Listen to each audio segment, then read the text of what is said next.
Бум, бум, бум. Револуција во етерот. 104,2 е вашата фреквенција. Во циклус емисии за лажни вести кој го спроведува Сдруженијето Доверба Куманово со поддршка на МИМ преку проектот Писменост за вести и дигитална писменост, справување со лажните вести, ја реализираме емисијата во која своје учество ќе земат родители, ученици и професори. Продолжуваме со циклус емисии лажни вести. Оваа емисија ќе биде навистина интересна бидејќи имаме спој и на ученици, професори и родители. Најпрви, добро ни дојдовте во студиото на сите вас. Добро време. Посакувам, а сега време е и да ве представам. Почитувани слушатели, со нас е Александра Димитриевска, родител на ученик во Наце Буѓони, професорка Виолета Краиновиќ Георгиевска од Средното училиште Наце Буѓони и нашиот ученик Михаил Димитриевски. Во инвазијата на лажни вести се бориме секојдневно читаме објавени невистини. Што е оној најсвеж пример на кој се сеќавате да им го кажеме на нашите слушатели?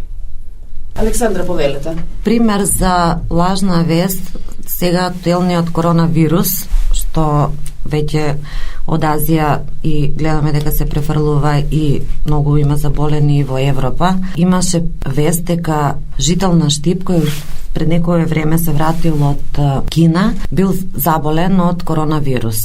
Меѓутоа, тој дошол пред месец дена, па дали сопругата нешто, после некое време, тоа беа спекулации, потоа тврдено дека всушност нема врска. Професорка Ѓурѓиевска, како еве лажните вести делуваат на менталното здравје, не само на децата, бидејќи со нив може многу лесно да се манипулира.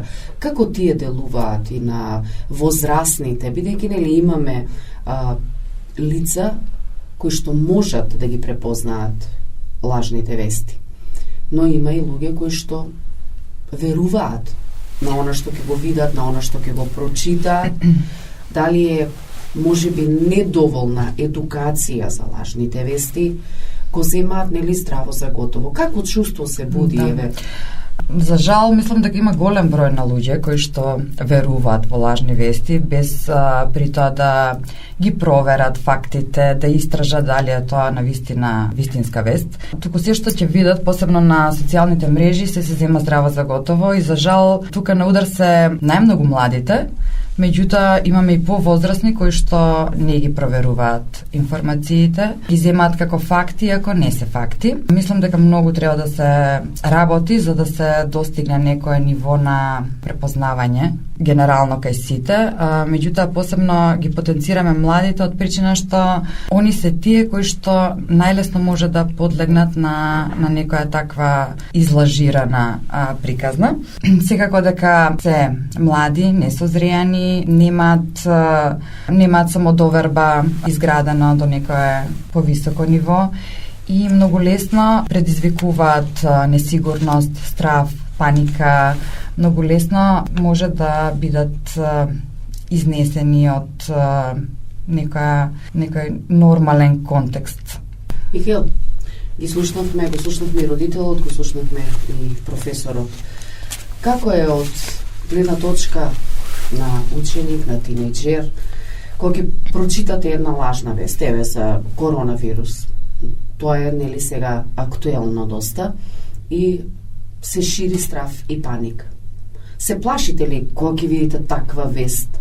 Бидејќи нели сега лажните вести се шират со брзина на светлост. Кога ќе излезе на интернет, ако еден ја види, сите ја шеруваат, сите ја делат, сите зборуваат за тоа.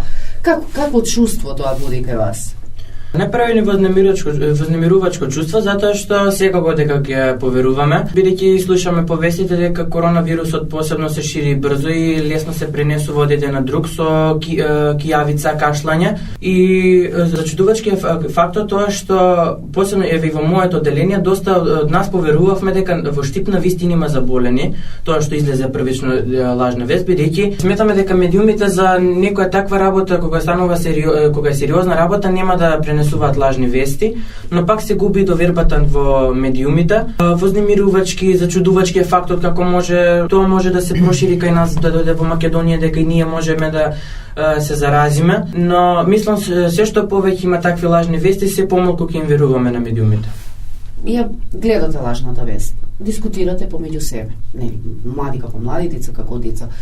Барате ли помош од професори, од родители, разговарате ли, се обраќате ли за помош, ќе видите нешто, па ќе ја прашате ли професорката, вистина ли е тоа, видовте ли вие, кај родителите, еве што видов, како може тоа, дали е вистина, дали не. Барате ли помош и од родители, од професори, како ученици? Ретко. За такви проблеми тоа пак останува некаде помеѓу нас ученици и не прашуваме дали тоа на вистина е вистинска вест или лажна, тоа го правиме онакако ние што сакаме да звучи, да биде.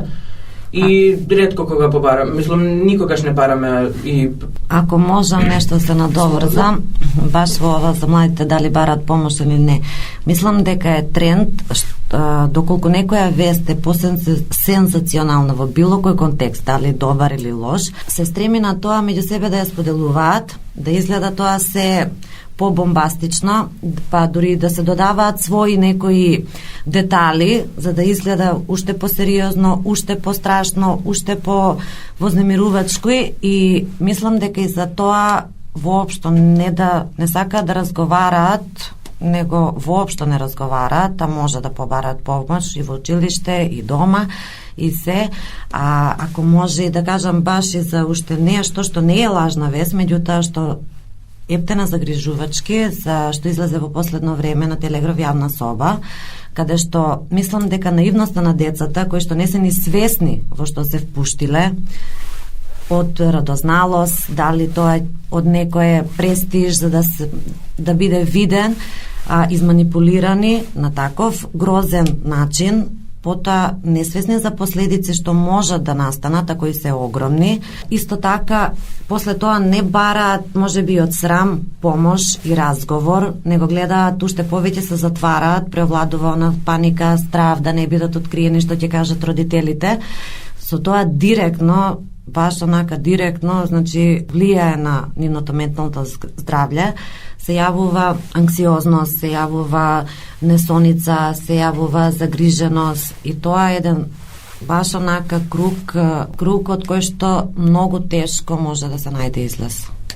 Професорка Ѓорѓиевска, бараат ли младите помош, еве кога ќе се најдат во некаква таква ситуација? Го слушавме Михаел, слушавме и родител дека многу ретко, еве јас сум родител на тинејџер и можам да потврдам дека навистина моето дете не сака да разговара, одбива да разговара и најтешко е да се соработува со тинејџер. Како е од педагошка перспектива? Дефинитивно е најтешко да допреш до нив и да извлечеш нешто од нив како информација. А во врска со лажни вести не дискутираат, не прашуваат ништо, дали тоа навистина е или не е лажна вест.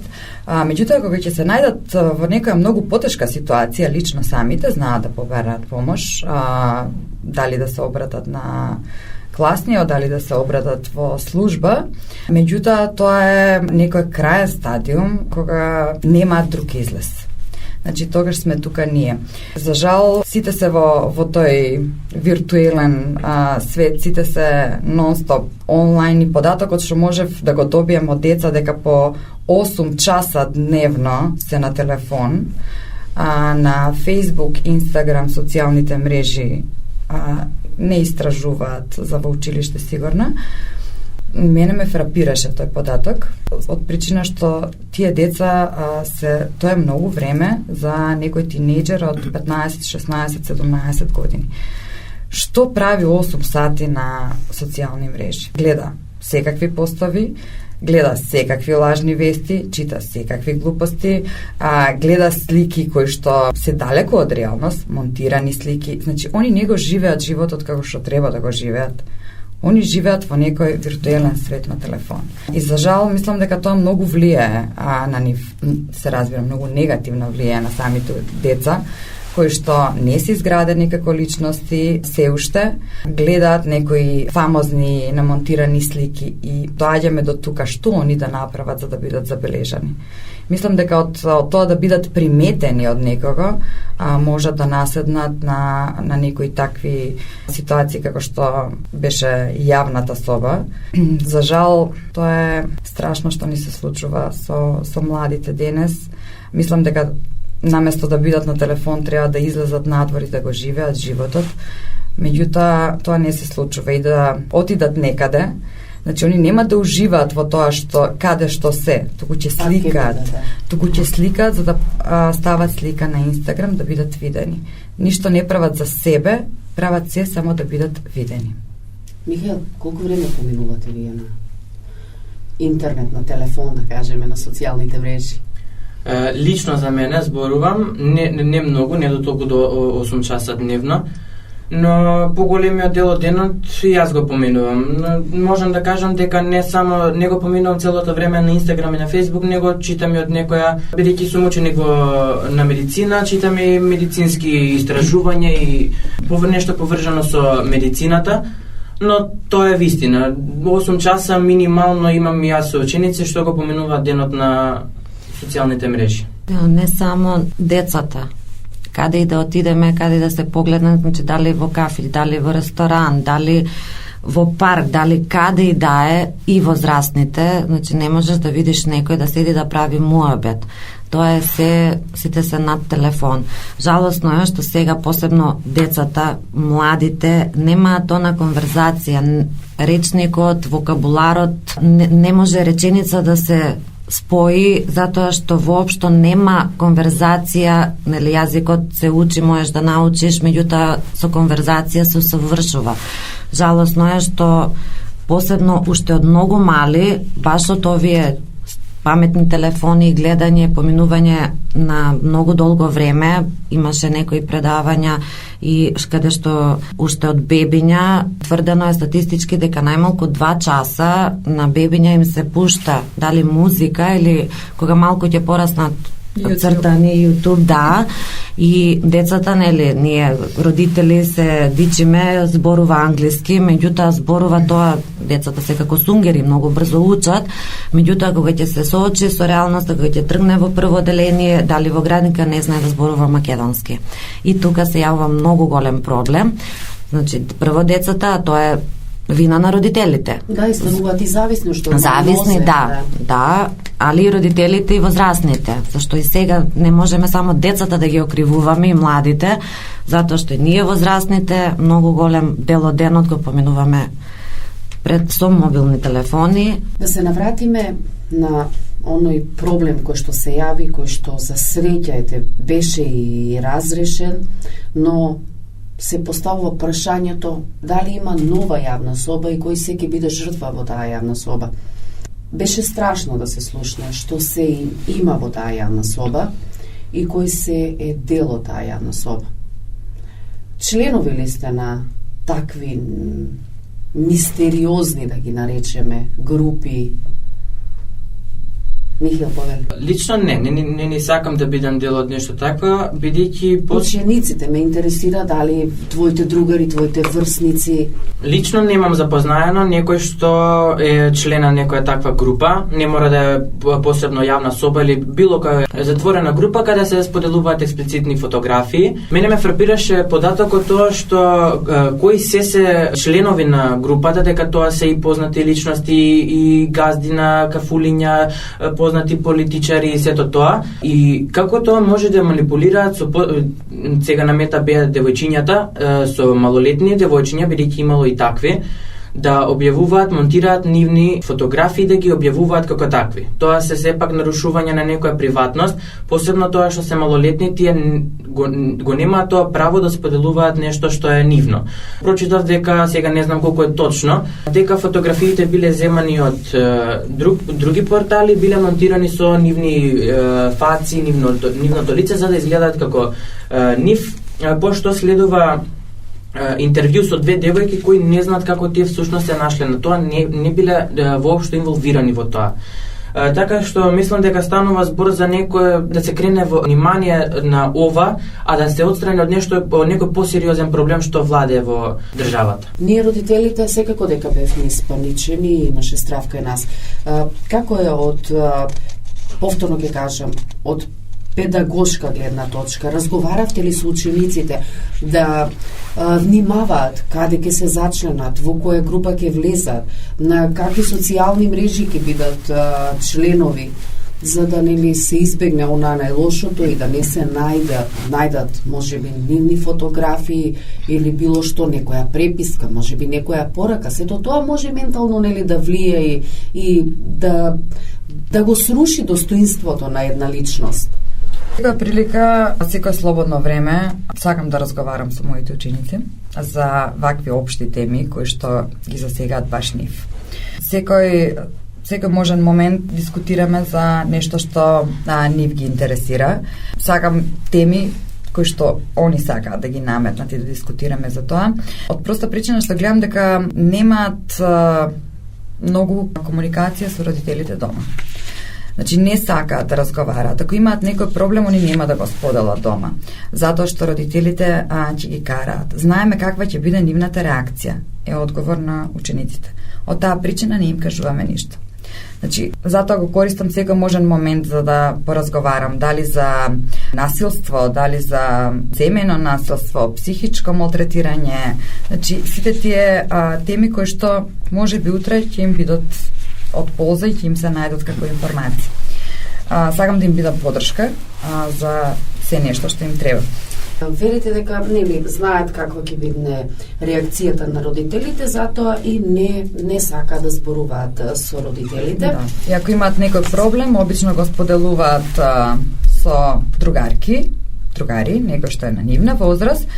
И мислам дека е многу погрешно што прв конфликт или караница, тој проблем може да ескалира и да излезе во многу други рамки. Некако што било. Нели нешто посериозно да кажеме, проблемот е посериозен. И ученикот или ученичката нема храброст да дојде само да разговара, веќе нели се доверила на другарка, на другар. Имате ли можеби случај да дојде некој дете и да каже, професорке, има сериозен проблем и треба помош, но не знае како да побара, може ли некако да ни помогнете? Да, секако. Меѓутоа, тука сме да помогнеме секогаш кога може да помогнеме. Многу е тешко сега да ја издадеш другарката, значи гледаме начин како да дојдеме до тоа, меѓутоа без да кажеме од каде ни е таа информација, да поразговараме насамо за да самиот ученик си каже што му е проблемот, што му лежи на душа и да на некој начин да не дојде до конфликт помеѓу самите ученици. Михаил, зошто е така размислувате? Знаете каква ќе биде реакцијата на родителите и затоа не сакате да разговарате со родителите. Страшни сме ние како родители. Има некој родител што нели го убил своето дете или го тепал или го претепал за нешто што се случил некој проблем, или секој жив човек може да погреши, да направи некоја грешка. Толку ли се страшни родителите? Не знам, секогаш нашето размислување, не сакам да ја кажам, ќе биде на моите ќе им биде таква реакцијата, па можеби ќе ме казнат, некој ќе каже ќе ме тепаат. И се повеќе и повеќе се губи довербата во родителите и сигурно да им кажеме некој проблем, секогаш, ама баш секогаш, ние на крајот проблемот им го кажуваме. Но она што река претходно, кога ќе дојде крајниот стадиум, кога нема да можеме сами да пронајдеме излез, и тогаш им кажуваме и тогаш наоѓаме решение, но многу потешко. Но секогаш се јавува она, не сакам да ја кажам, бидејќи ќе каже на други или ќе ме поради мојата постапка ќе ме кара, ќе ме тепа. Нема доволно доверба помеѓу родител и дете. Имаме родител, сега ќе го слушнеме и излагањето на родителот. Александра, мислам дека не е тоа повеќе се плашат да не бидат казнети или нешто, него да не го срушат она што родителите, она слика што родителите ја имаат, идеалната слика за своите деца. Тоа е причината што кријат. Затоа што нели прво физичките мерки не се не се повеќе актуелни. Повеќе е она кога родител нели сега во денешно време кога толку многу е тешко за да се обезбеди се труди да обезбеди се на своето дете, а после свесни се, ако се млади, можеби не размислуваат кога ќе направат нешто, меѓутоа за последиците после многу убаво размислуваат и не сакаат да ја срушат онаа слика, ако кажат на родителите што направиле, значи вика ќе изгубам довербата, значи тие верувале во мене, се ми пружиле, а на крај јас така им враќам. Тоа е, мислам, причината што бегаат од вистината и она кога веќе ќе биде стварно доцна, кога веќе ќе нема излез, тогаш излегуваат, доаѓаат и кажуваат што е проблемот. Јас сум родител на 2 машки деца, големи деца. До сега немало проблем, меѓутоа имаме добра комуникација. Ретко некогаш некои ситници да бидат онака скриени, што е нормално. Нити јас сум кажувала се на своите родители, не очекувам дека и моите деца и не треба се да кажуваат, меѓутоа кога ќе настане некој проблем, мило ми е што сепак разговараме, имаат слобода, значи се да кажат, нема никакви пречки, нити казни, нити ништо до сега, барем не дошло до тоа да мора да се спроведуваат некои казни, да направат нешто што нели ќе мора санкции некои да удриме. Така единствено начинот за да децата може, за да не доаѓат во ситуации каде што ќе се направи некоја голема штета, ќе направат нешто многу озбилно, многу е битно. Ја знам дека сега времето е многу динамично, темпо живееме, постојано на работа, по цел ден се, меѓутоа мора да најдеме време за своите деца, барем пола час во текот на денот кога ќе имаме прилика да седнеме само на нив да им го посветиме. Значи онака банал разговор што како за да почнат да сватат дека имаат поддршка, дека имаат на кого да се обратат, да се ослонат на родителот. За децата мораме да најдеме време. Убаво кажавте дека се повеќе ние возрастните го поминуваме слободното време на социјалните мрежи и гледаме се и што треба и што не треба да гледаме. Да. И, нели, тука се и троши времето. Професорка Ѓорѓиевска, мене ме интересира, еве, ги правиме, нели, децата уште од најмали нозе зависни од андроидите, да кажеме, нели, не се само телефоните, тука се и таблетите, и лаптопи, компјутер, сега има технологија, да. До која возраст може да бидат, еве, младите жртви на лажни вести, па не дај Боже да се најдат и некаде и тие на мета? До која возраст може да се манипулира со нив, кога, нели, ќе пораснат, ќе ги отворат очите и можеби и ќе размислуваат на друг начин, поинаку? Мислењето на младите се менува секоја година. Како раснат, како созреваат, како здобиваат лични искуства, така го менуваат и своето мислење за одредени работи. Искрено мислам дека после 18 години и не би биле изманипулирани. Меѓутоа се зависи во каква средина раснеле тие деца и каква средина ги обкружува. За жал, мислам дека тоа што го спомна Александра, дека родителите не посветуваат доволно време на своето семејство, на своите деца. И баш пред некое време имавме некоја дебата во училиштето за авторитети. Значи, многу мал дел од учениците се изјаснија дека нивните родители се авторитети. Што реално тоа баш ме загрижи. Имаат ли авторитете? Па многу мал процент од родителите имаат авторитет над своите деца. Кој е нивниот идол?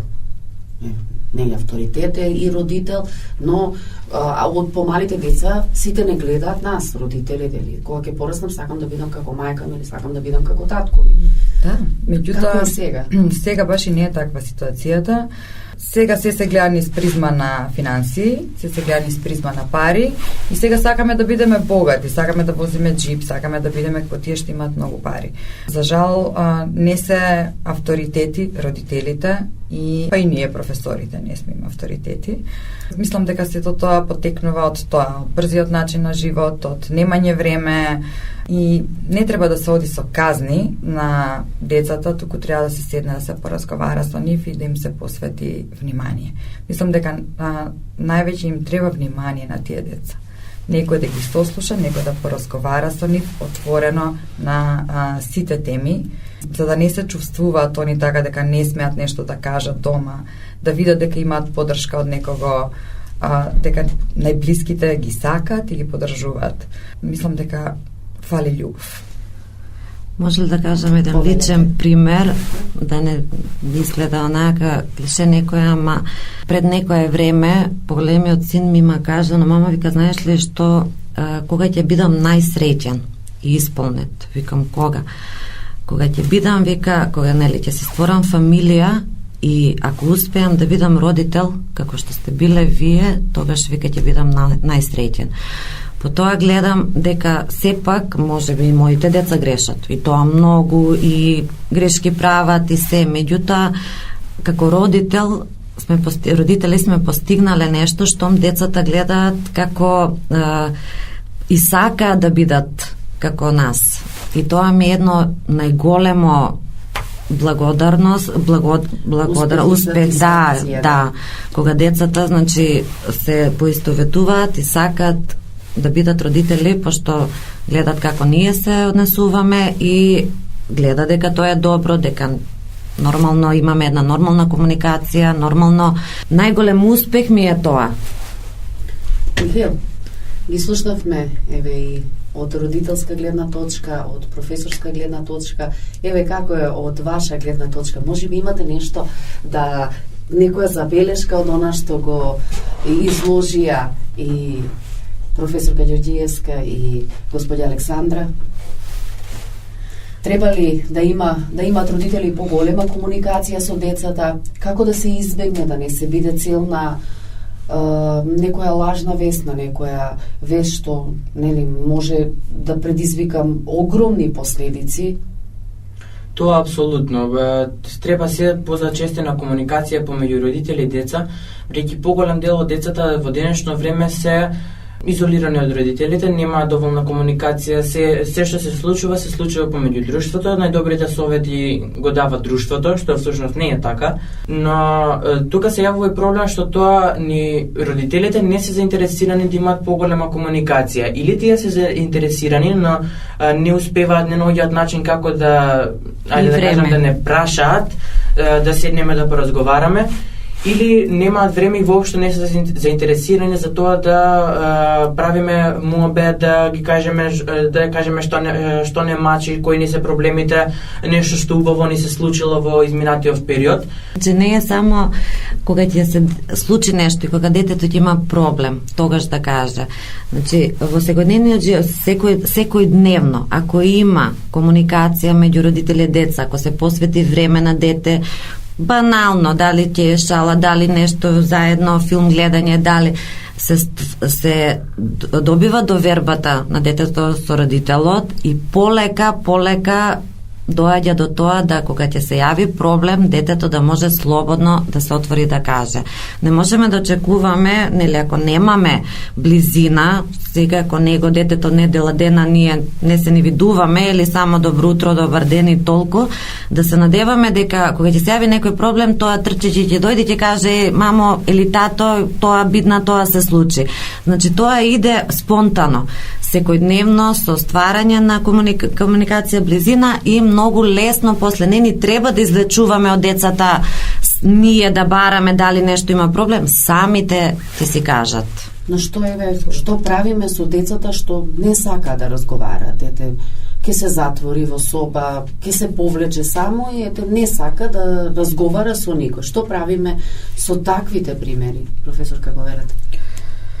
Како родителот нема доверба и детето нема доверба во родителот, не може да очекуваме дека ќе сака да разговара. Ни подразно нема да разговара со родителот, затоа што немаат изградена комуникација, немаат некоја добра корелација, не се разбираат. Тоа дете никогаш нема да му каже на родителот ништо. Родителот, доколку побара помош од нас, ние секако дека ќе поразговараме со тоа дете. Ја до сега немам проблем со комуникација со деца. Може да се пофалам дека може да комуницирам со било кое дете, па и да дојдам до проблемот што го мачи и да го решиме проблемот заеднички. Се во начинот на однесување, како ние ќе ги прифатиме децата, како ние ќе ги разбереме децата. Но и како ќе се поставите лично? Ако има доверба, ако имаме доверба и ако ги научиме децата, ако да стекнат доверба во нас, тие сигурно дека ќе дојдат да ни кажат што ги мачи.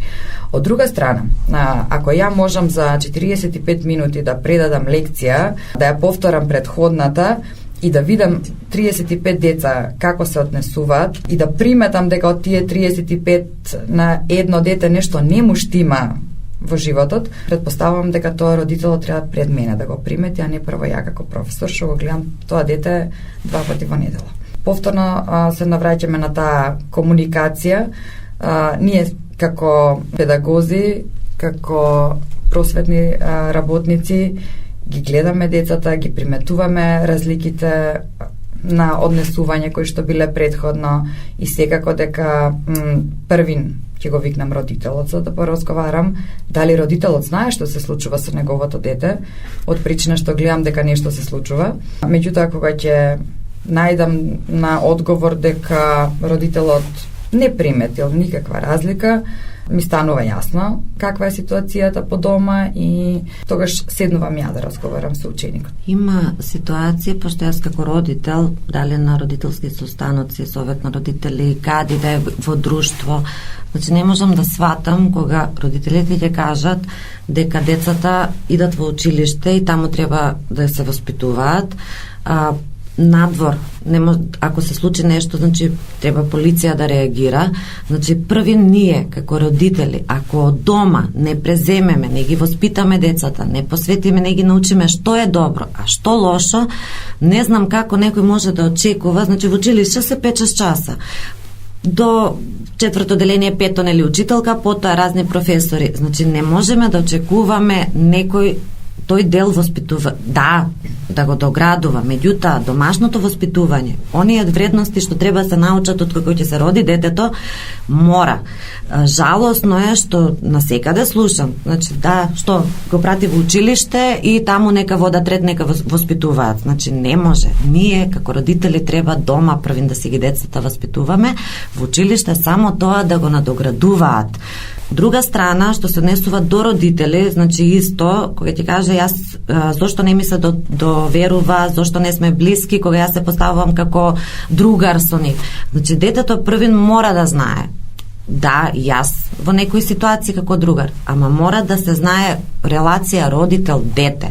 Не можеме ние некогаш се спуштаме на нивно ниво, некогаш и многу повеќе од тоа што треба, меѓутоа секогаш мора да знаат до кај се границите.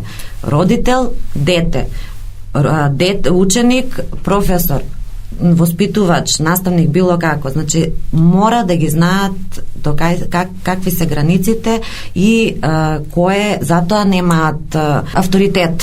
Значи, премногу им се допушта на децата. Значи, сум се спуштил на незе, јас се понашам како со него некако родител, него како другар, а тој пак не ме слуша. Значи, не може. Мора да има граница и да се знае кој е родител, кој е дете, а тоа да биде неприметно, да се чувствува слободен, да може да комуницира, меѓутоа секогаш во умот да знае со кого веќе збори, дека до него е родител пред него. За крај можеме да заклучиме дека сето она поминато време што ќе го поминеме на социјалните мрежи и кога ќе ги оставиме телефоните, секогаш некако ќе се покаеме зашто толку време го поминавме на таму, а не го поминавме, значи, со децата или со родителите или со било кој. Поголема комуникација, родители деца, поголема комуникација деца со професорите, со наставниците, помалку време на социјалните мрежи, помалку да се читаат оние лажни вести, да се внимава кому му се дава својата доверба и да имаме што? Пообјективно информирање, поквалитетно информирање и да немаме лажни вести. Ви благодарам за вашето присуство. Благодарам за поканата. Емисијата е поддржана преку проектот Писменост за вести и дигитална писменост, справување со лажните вести што го спроведуваат Македонскиот институт за медиуми, Институтот за комуникацијски студии, Институтот за медиуми и различности од Лондон со финансиска помош од Европската унија. Содржините во емисијата се во одговорност на авторот и на Сдруженијето Доверба од Куманово и во никој случај не може да се смета дека ги одразуваат ставовите на Европската унија. Слушате Радио Бум 104,2.